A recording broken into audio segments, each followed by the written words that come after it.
Será que esfria?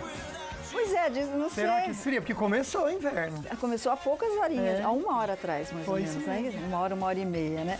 Bom demais, sexta-feira tá pertinho de você. Eu queria pegar a cena do Tavinho dançando lá. Ele não Depois vai dançar ele não agora vai dançar, ele tava lá no rock and roll danado. Bora lá. Deixa eu mandar um beijo, né, Luquinha, pro seu Josias.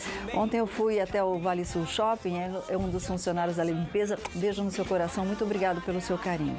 Antes de começar o programa, bora alimentar um pouquinho a nossa alma e alimentar o nosso coração. Muitas vezes a vida dá uns tombos na gente, mas acredite o seguinte, que a cada segundo Deus nos oferece o amor dele, a proteção dele. Muitas vezes é a gente que não reconhece, é a gente que não acredita nisso. Mas, no entanto, se ele não desiste de você, isso pode mudar radicalmente a sua vida. Acredita um pouquinho mais naquele potencial que você tem. Zóio Verde, o que tem no programa hoje? Só o jovem morre tentando tirar selfie na linha férrea na zona norte do Rio de Janeiro e filho biológico da deputada Flor de Lis confessou ter matado o pai. Participe do programa ao vivo e abra o seu coração. Quero aproveitar também para te convidar a participar, que hoje tem sorteio no Face, um kit Ortovip. Curtiu, marcou 2 amigos, compartilhou a fotinho e você já participa. No Instagram tem um kit Tracta para você ficar linda demais, também você vai curtir, marcar 2 amigos e participar. E quero lembrar para você que hoje tem um almoço para 4 pessoas delicioso no restaurante Consciência, no centro de São José dos Campos. Você pode ligar ao vivo, fazer sua perguntinha no finalzinho do programa, a gente faz o sorteio e entre em contato com a pessoa que for sorteada, tá bom? Bora conversar bastante, dia de papo de sexta.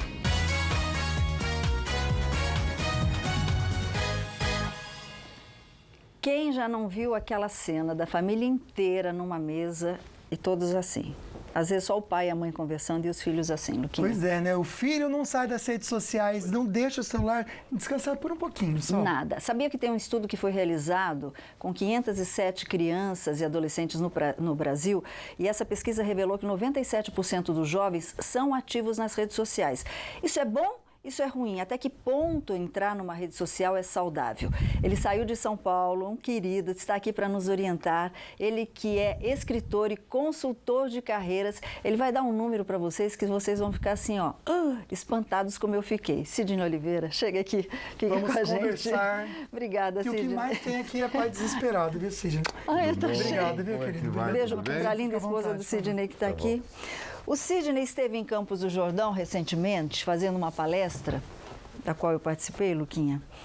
E ele falou assim, Sol, o público, eu ficava tantas horas nas redes sociais. E aí você teve o insight de fazer a conta, transformar essas horas em dias, né?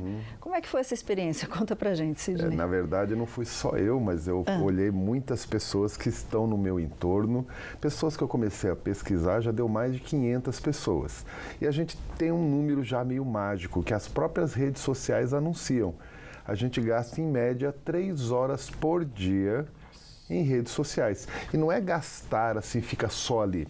A gente é muito esperto, então a gente está na rede social olhando e dirigindo, olhando e caminhando, conversando e olhando. Então a gente meio que dispersa. E 3 horas por dia dá um total no ano de 116 dias dispersando.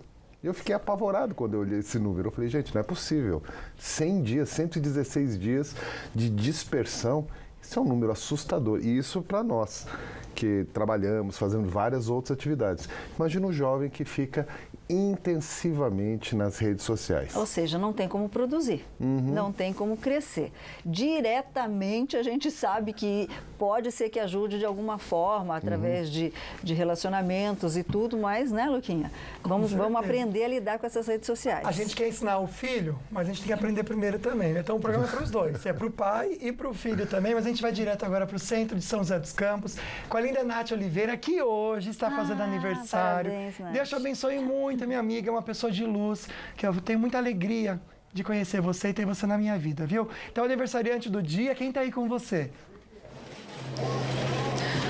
Lu, muito obrigada. Boa tarde para você. Boa tarde, Sol, a todos que estão acompanhando aí. Falando nisso, quem tá comigo hoje, tá lotado o calçadão, viu? É o Marcos, que tem 2 filhos e tem uma perguntinha aí, né, Marcos? Tenho sim, tem uma perguntinha para falar. sobre o celular, a tecnologia, né, de hoje em dia é o celular. Eu tenho 2 filhos, um de 11 anos e um de 2 anos. E os 2 ficam no celular diariamente. Eu queria saber até quando isso afeta a qualidade de vida deles. Quantos minutos, quantas horas eu posso deixar eles mexendo no celular? São bem pequenininhos e já conectados aí, né, gente? É com vocês aí no estúdio. Obrigada, linda Nath. E aí, Sidney? Você repara 2 anos de idade. Então, mas a gente já está treinando a criança para ela ficar doutrinada numa tela. A gente tira da criança uma série de outros conhecimentos que ela vai precisar em algum momento, aquele conhecimento mais analógico, mais cognitivo, ela precisa vivenciar. Só que ela está olhando tudo através de uma tela. Essa criança, ela fica frágil. Aliás, não é só a criança, todos nós, de alguma maneira, nós estamos um pouco mais vulneráveis, um pouco mais frágeis diante de tanto estímulo de informação. Tem um amigo meu que ele usa uma expressão, ele fala de obesidade mental. É verdade. E ele fala, é a nossa capacidade de colocar informação na cabeça que você não vai usar para nada. E a gente começa a acumular informação e de utilidade aquela informação não tem nada a não ser distrair. Sabe aquele gatinho que a gente está olhando, bonitinho? Certo, para que serve aquilo? Para nada. Vai te ajudar o quê na vida? Agora, imagina você gastar 1/3 do seu dia enchendo a cabeça com informação que não tem utilidade nenhuma, você não vai fazer nada. Você vai se tornando uma pessoa frágil. Uma criança de 2 anos de idade, a gente fazer isso é quase que uma temeridade. Porque a gente vai deixar essa criança preparada para quê? Para sofrer. Porque no momento que ele estiver encarando a vida sem o celular, ele não vai entender o que está acontecendo e nem vai estar pronto para isso. Entendi. A Maria do Rosário, lá de Goiás, ela pergunta justamente isso que a gente já vai responder, viu, Luquinha?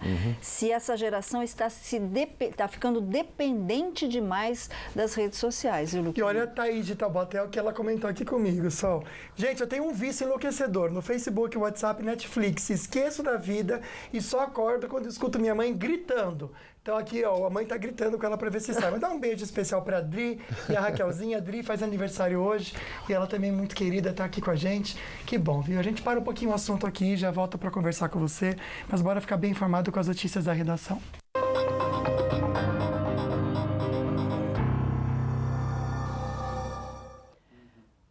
E o Tribunal de Contas da União determinou o bloqueio de bens dos empresários Emílio Alves Odebrecht e Marcelo Bahia Odebrecht, controladores da empreiteira Odebrecht e de outras empresas do grupo. Nós vamos aos detalhes com o nosso repórter Pedro Souza, que já está na redação do Falando Nisso. Muito boa tarde, Pedro.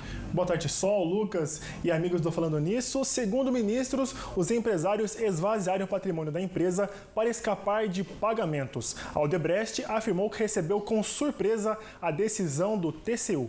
Confira agora na reportagem. Os valores poderão ser usados para ressarcir a União e quitar dívidas com credores. A decisão foi tomada 2 dias após a Justiça de São Paulo acatar o pedido de recuperação judicial do grupo. A holding e mais de 20 empresas pediram proteção contra credores e listaram dívidas totais de 98 bilhões de reais. Destes, 65 bilhões e meio podem ser cobrados. Em nota, a Odebrecht afirmou que recebeu com surpresa a decisão do TCU, tendo em vista que celebrou acordos de leniência com o Ministério Público, a Advocacia Geral da União, Controladoria Geral da União e CAD. Pois é, e a Justiça Federal em São Paulo condenou os filhos de Paulo Maluf por lavagem de dinheiro. Os filhos Flávio, Lígia e Lina Maluf podem recorrer ainda em liberdade. Pedro, virando a página, o prefeito de Camaragibe, na região metropolitana de Recife, foi preso por corrupção. Agora, ele já foi afastado do cargo, Pedro? Já sim, Sol. Demóstenes Meira, do PTB, que também é investigado por organização criminosa, foi afastado ontem do cargo. Em fevereiro, ele obrigou os servidores a participarem do show da noiva dele. Vamos conferir. Demóstenes Meira, do PTB, foi afastado do cargo por determinação da Justiça. Ele é investigado pelo desvio de R$117 mil num contrato de R$1.200.000 em que houve dispensa de licitação para a manutenção de escolas no município de 144 mil habitantes. Outros 4 mandados de prisão preventiva foram cumpridos contra sócios de construtoras suspeitas de envolvimento no esquema. Em fevereiro, o prefeito se envolveu em uma polêmica quando exigiu a presença de servidores no show da noiva dele, a cantora Tati Dantas, que é secretária municipal de assistência social. Parece só coisa no Brasil mesmo. E a defesa do médium João de Deus recorreu ao Supremo Tribunal Federal, Luquinha, em 2 processos sobre abusos sexuais e posse ilegal de arma. Os advogados dele pedem que sejam aplicadas medidas cautelares, como o uso da tornozeleira eletrônica, Lu. Perfeito. Conversar com o Pedro agora sobre as estradas. Pedro, muita gente subindo a serra em direção a Campos do Jordão e outras cidades também, na Serra da Mantiqueira. Tem imagem que a gente vê, mas para o litoral norte, na Tamoios, comenta com a gente aí os 2 sentidos, se está tudo tranquilo. Olha, na Tamoios, Lucas, o motorista faz boa viagem tanto no sentido litoral quanto no sentido São José. A expectativa era alta, mas a adesão dos turistas não foi tão grande agora para o litoral. Para Floriano, sim. Quem viaja para Campos do Jordão encontra dificuldade somente lá no topo da serra, na entrada de Campos do Jordão, ali um pouco de lentidão, tanto na entrada da cidade quanto dentro da cidade de Campos do Jordão.